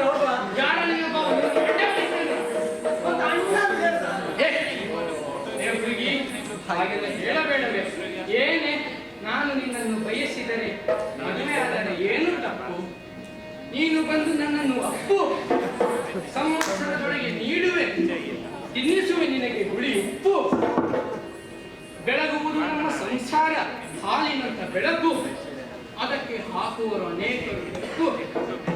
ಬಿಡುವುದಿಲ್ಲ ಯಾರ ಕಣ್ಣು. ಅಷ್ಟಾದ್ಮೇಲೆ ನಿನಗೆ ಸಿಗ್ತದೆ ಕಪ್ಪೆ ಚಿಪ್ಪು. ತರುಣಿ, ಎಲ್ಲ ಆಗಬೇಕೆಂದರೆ ನೀನು ನನ್ನನ್ನು ಒಪ್ಪಿ ನನ್ನನ್ನು ಅಪ್ಪು ಅಪ್ಪು ಅಪ್ಪು. ದುಷ್ಟ ಇಷ್ಟು ಪರಿಪರಿಯಾಗಿ ಕೇಳ್ಕೊಳ್ತಾ ಇದ್ರು ಹೀಗೆ ಹೇಳ್ತಿದ್ದೀರ. ನಿನ್ನನ್ನು ಮದುವೆ ಆಗಲು ಸಾಧ್ಯವಿಲ್ಲ, ಸಾಧ್ಯವಿಲ್ಲ, ತೊಲಗಿಲ್ಲ. ಅದರ ಕೂರತೆಗೆ ಬಲಿಕೊಡದೆ ಹೀಗೆ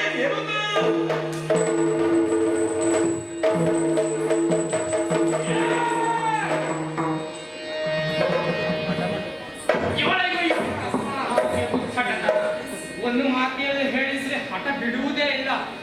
ಹೇಳಿದ ಕಥೆಯನ್ನು ನೀವು ತಲೆಯನ್ನು ಬಿಡುತ್ತಿದ್ದೆ. ಆದರೆ ಕೂಡಲೇ ಯೋಚನೆಗೆ ಬಂತು, ಸ್ತ್ರೀ ಹತ್ಯ ಮಹಾದೋಷ.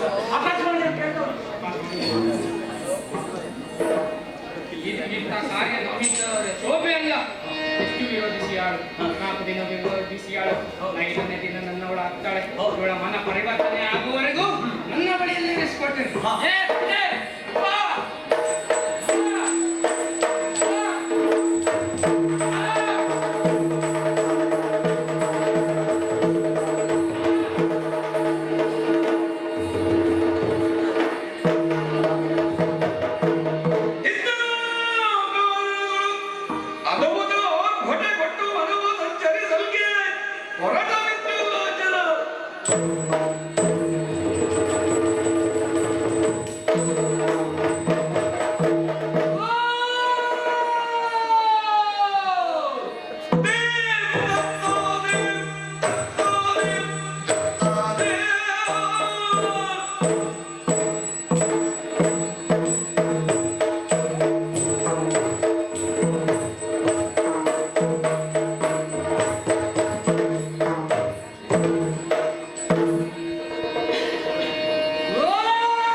ಕಾಡಿಗೆ ನನ್ನ ಕಾಡಿಗೆ ಏಕೆ ಬಂದೆ?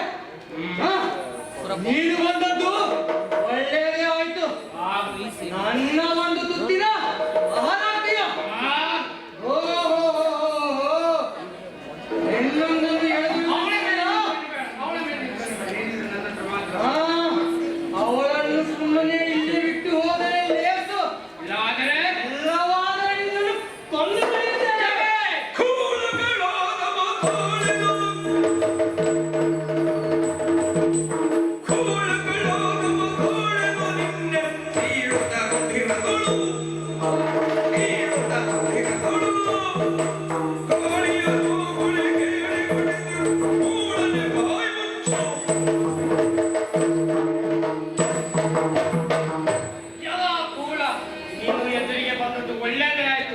ನನ್ನ ಕತ್ತಿಯು ರಕ್ತದ ರುಚಿ ನೋಡಿ ಬಹಳ ಸಮಯ ಆಯ್ತು. ನಿನ್ನನ್ನು ಕಳೆದು ನಾನು ಒಯ್ಯುತ್ತೇನೆ. ಮುಂದೆ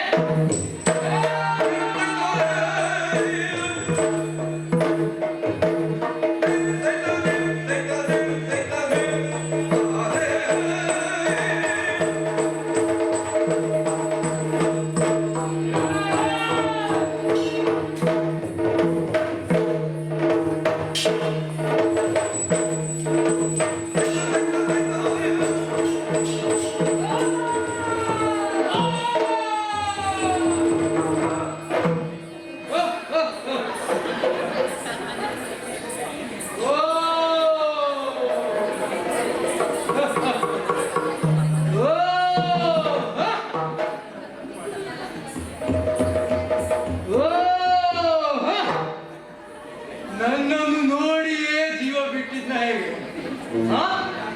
ಇನ್ಯಾರಿದ್ದಾರೆ ಇವನು ಪಡೆಯಲಿ? ನೋಡಿ ಬರ್ತೇನೆ.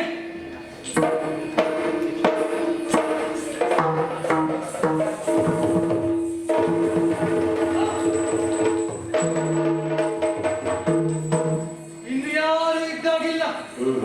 ಈಗ ಈ ಹುಡುಗಿಯನ್ನು ವಿಚಾರಿಸೋಣ. ಓ ಹರಿಣಾಕ್ಷಿ,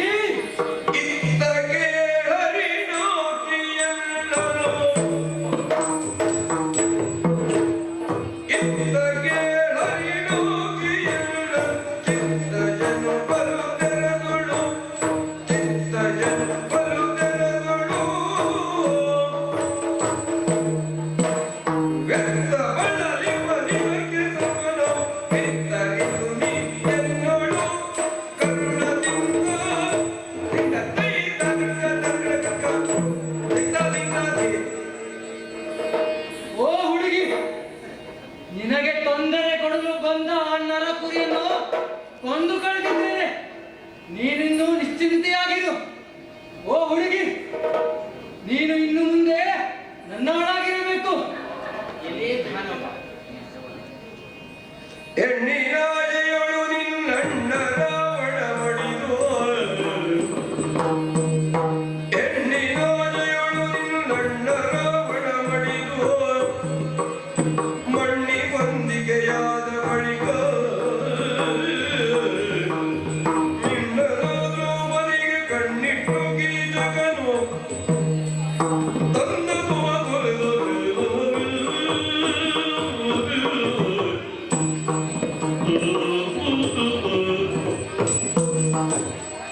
ಎಲೆ ಧಾನವ ಪರಸ್ತ್ರೀಯನ್ನು ಬಯಸುವವರು ಉರಿಯುವ ಬೆಂಕಿಗೆ ಸಿಕ್ಕ ತಲೆಗರಗಳಂತೆ ಸುಟ್ಟು ಭಸ್ಮವಾಗಿ ಈ ಹಿಂದೆ ನಿನ್ನಣ್ಣ ರಾವಣನು ಸೀತೆಯನ್ನು ಬಯಸಿ ರಾಮನಿಂದ ಹತನಾಗಿ ಹೋದ. ನಿನ್ನಣ್ಣ ಕೀಚಕನು ದ್ರೌಪದಿಯನ್ನು ಬಯಸಿ ಭೀಮನಿಂದ ಹತನಾಗಿ ಹೋದ. ಈಗ ನೀನು ನನ್ನನ್ನು ಬಯಸಿ ಅದೇ ಪರಿಸ್ಥಿತಿ ಎದುರಿಸಬೇಡ. ಹೊರಗಿಂದಾಚೆ ಓ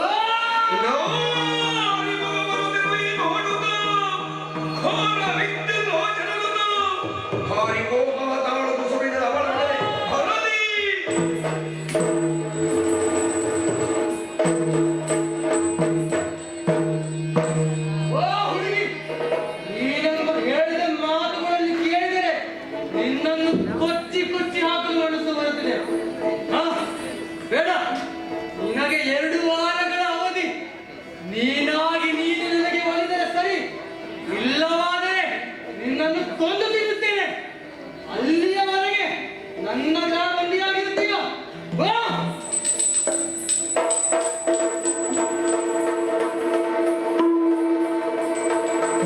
ಆ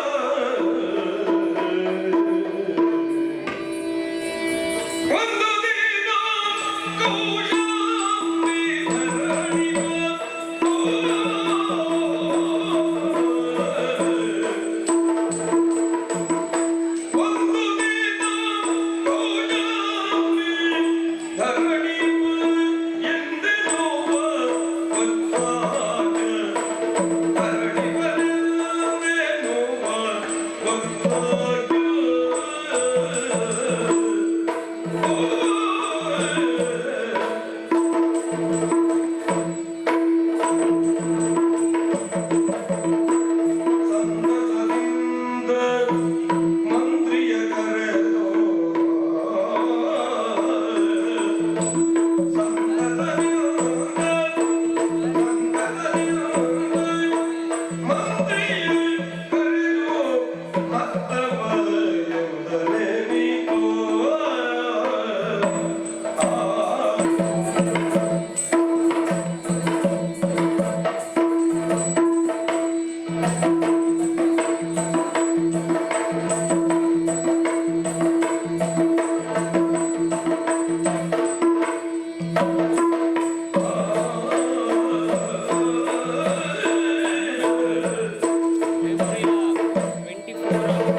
ಅದರ ದಿವ್ಯ ರಚನೆ ಭವ್ಯ ಆಕೃತಿಗೆ ಸಾಟಿ ಇದ್ದಂತಿಲ್ಲ. ನೋಡಿದರೆ ಒಂಟಿ ಮನೆ, ಒಬ್ಬ ಬಣ್ಣ ಬಣ್ಣದ ಮಹಡಿಯು, ಏನದು ಮಹಡಿಯ ಮೇಲಿನ ಗವಾಕ್ಷಿಯಿಂದ ಬಣ್ಣಗಳೆರಡು ಇತ್ತಿಂದಟ್ಟ ಸಂಚರಿಸುತ್ತಿವೆ.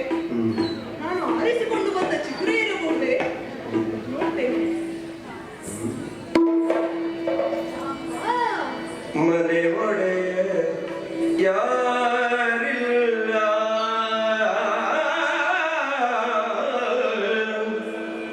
ಮನೆ ಒಡೆಯ ಯಾರಿಲ್ಲ,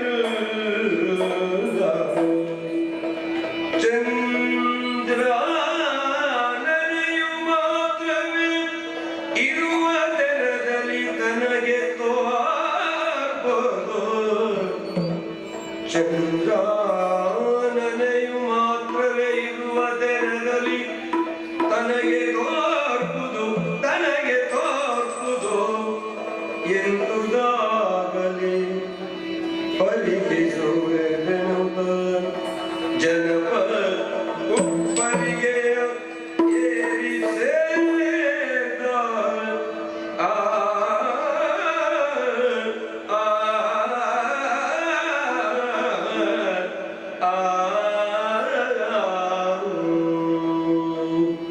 ಮನೆಯೊಳಗೆ ಯಾರೂ ಇರುವಂತೆ ಕಾಣುತ್ತಿಲ್ಲ. ಹುಡುಗಿ ಓರ್ವಳೆ ಇದ್ದಾಳೆ. ಅವಳನ್ನು ವಿಚಾರಿಸುವ ಸಲುವಾಗಿ ಉಪ್ಪರಿಗೆ ಎತ್ತೇನಂತೆ.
ಮುನಿ, ಇಂಥ ಘೋರ ಅರಣ್ಯದಲ್ಲಿ ಅಪರಿಚಿತನೊಬ್ಬ ಬಂದು ಮಾತನಾಡಿಸಿದರೆ ಎಂಥವರು ಆತಂಕಗೊಳಗಾಗುವುದು ಸಹಜ.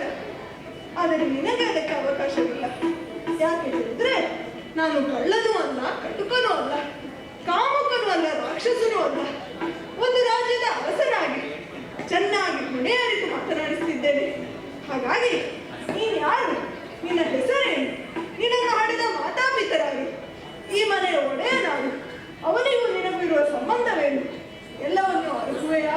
ಅಯ್ಯ ಪರಿಚಿತನೇ, ಧರೆಯೊಳತ್ಯಧಿಕವಾಗಿರುವ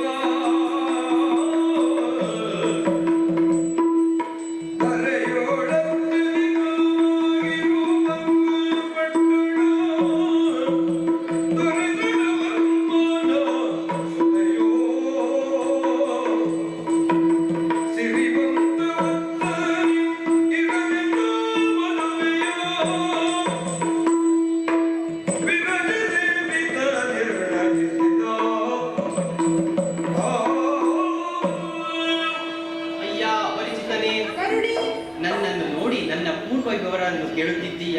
ನಿನ್ನನ್ನು ನೋಡಿದರೆ ನನ್ನ ವಿವರವನ್ನೆಲ್ಲ ಹೇಳಬೇಕೆಂದು ಅನಿಸ್ತಾ ಇದೆ. ಪ್ರಪಂಚ ಸಂಪದ್ಭರಿತವಾದ ದೇಶ, ಅಂಗ ದೇಶದ ದೊರೆ ದೃಢವರ್ಮನ ಮಗಳು ರತ್ನಾವತಿ ನಾನು. ಓಹೋ, ನನ್ನನ್ನು ಕೌಶಂಬಿಯ ದೊರೆಯಾದ ವತ್ಸಾಕಿನೇ ಕೊಟ್ಟು ವಿವಾಹ ಮಾಡಬೇಕೆಂದು ನಿಶ್ಚಯಿಸಿದ್ದರು. ಆದರೆ ಕಳಿಂಗದ ದೊರೆಯನ್ನು ಭದ್ರಸೇನನನ್ನು ದಂಡೆತ್ತಿ ಬಂದು ನನ್ನ ತಂದೆಯವರನ್ನು ಯುದ್ಧದಲ್ಲಿ ಕೊಂದು ಸೆರೆಯಲ್ಲಿಟ್ಟು ನನ್ನನ್ನು ಈ ಕಾಡಿಗೆ ತಂದ.